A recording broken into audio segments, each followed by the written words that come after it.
how to fix Valorant Vanguard error easy and quick. If you want to fix this problem, all you need to do first just type here run and then click on it. Now just click services and services.msc and click OK. And after that, all you need to do just scroll down until you find VGC, right click on it and click here restart.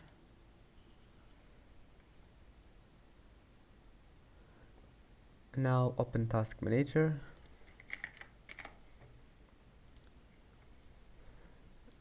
and scroll down until you find here this one, Vanguard user mode. Right click on it and click go to details, and here we'll find it.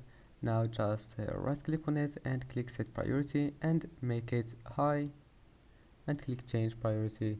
And after that, all you need to do just go back, close all those windows and then just try again. If that doesn't fix your problem, just make sure to update your windows and restart it, and then make Vanguard high again. Here from details you will find it in the bottom. Here is it, make it high. It's easy, right click, set priority and make it high, and that's it. Don't forget to like and see you in the next video.